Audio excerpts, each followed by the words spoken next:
ఎందుకు బయట అవుతాం మహేష్ భాయ్, ఎందుకు బయటది చెప్పు.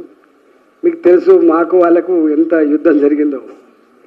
ఎక్కడైనా సావుల కాడ అచానక్గా కలుసుకునేది తప్ప, ఇక్కడ పెళ్ళిళ్ళ కాడ అచానక్గా కలుసుకునేది తప్ప మాకు ఎక్కడ వాళ్ళతో మాట్లాడే అవకాశం లేదు, అవసరం లేదు. నెంబర్ 1.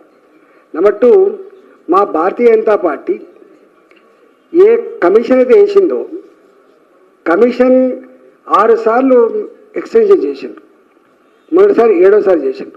నిజంగా కాళేశ్వరం ప్రాజెక్టులో జరిగిన అవకతవకల్ని బయటికి తీయడానికి ఇస్తున్నారా, ఇలా బదనాం చేసి మరో రాజకీయ లబ్ధి కోసం ప్రయత్నం చేస్తుందా, మీకు దమ్ముందా అని చెప్పి మేము ఛాలెంజ్ చేసినాం. మీకు చేత కాకపోతే సిబిఐకి అప్పచెప్పండి, విచారణ మేము చేస్తామని చెప్పినాం. భారతీయ జనతా పార్టీ ఎక్కడ అన్యాయం జరిగినా దుర్మార్గాలు జరిగినా సహించే పార్టీ కాదు. మా పార్టీ ఇప్పటికే చాలాసార్లు చెప్పింది, రేపు కూడా తప్పకుండా మేము చెప్తాం.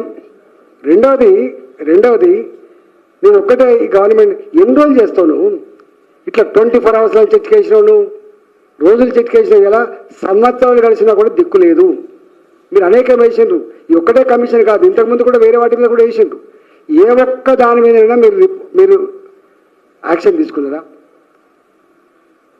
ఫోన్ టాపిక్ ఉంది, ఏం చేసిండ్రు మీరు? ఇంకొక స్కీమ్లో జరిగిన అక్రమాల గురించి చేసిండ్రు, ఏం చేసిండ్రు మీరు? దేని మీద తీసుకుంటారు మీరు? దీన్ని బట్టి అర్థమవుతుంది అసలు మీకు కేవలం అంటే బయటికి మాత్రం కొట్లాడుతున్న కనబడుతుండ్రు, లోపల ఏం అగ్రిమెంట్ జరిగిందని చెప్పి మేము అడుగుతాను.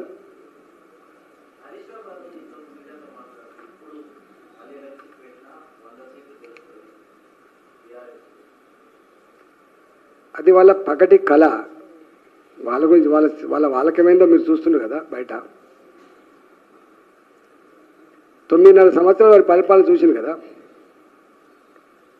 వాళ్ళ ఆయంలోనే కదా కాళేశ్వరం కుంగిపోయింది, వాళ్ళ ఆయంలోనే కదా ఫోన్ ట్యాపింగ్ జరిగింది, వాళ్ళ ఆయంలోనే కదా ఇప్పుడు సీతారామ దగ్గర పిల్లలు కుంగిపోయింది, వాళ్ళకేమే కదా ఇవాళ అప్పుల ఊపిలో కూరుకుపోయింది అని చెప్తున్నది.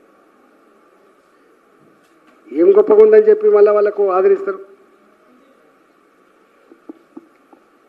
ఈ విలేకరుల సమావేశానికి తీసుకున్నటువంటి గౌరవనీయులు ఈటెల రాజేందర్ గారికి ధన్యవాదాలు తెలియజేస్తూ